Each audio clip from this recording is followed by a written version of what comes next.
இன்றைய 5 முக்கிய செய்திகள் உங்களுக்காக.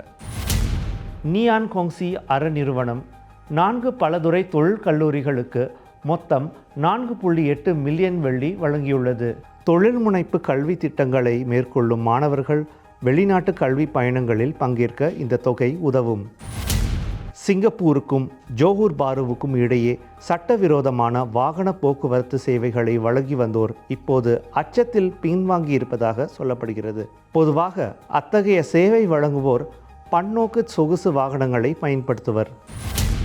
மலேரியா நோய் பரவல் அபாயத்தை தடுக்க சிங்கப்பூரின் வனப்பகுதிகளில் உள்ள குரங்குகள் கண்காணிக்கப்படும். குரங்குகள் எழுப்பும் ஒலியை பதிவு செய்ய தீவெங்கும் உள்ள வனப்பகுதிகளில் 12க்கும் அதிகமான ஒலிப்பதிவு கருவிகள் வைக்கப்படும்.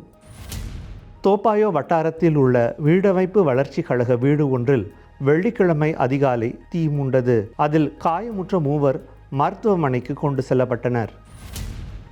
மலேசியாவின் பாஹாங்கில் உள்ள இராணுவ தளத்தில் இராணுவ விமானம் ஒன்று நேற்றிரவு விபத்துக்குள்ளானது. விமானம் தரையில் விழுந்து நொறுங்குவதற்கு முன்பே அதன் விமானிகள் உயிர் தப்பினர். அவர்களுக்கு லேசாக காயம் ஏற்பட்டது. இதுபோன்ற செய்திகளுக்காக தமிழ் முரசுடன் தொடர்ந்து இணைந்திருங்கள். தமிழ் முரசுக்காக கி ஜனார்த்தனன்.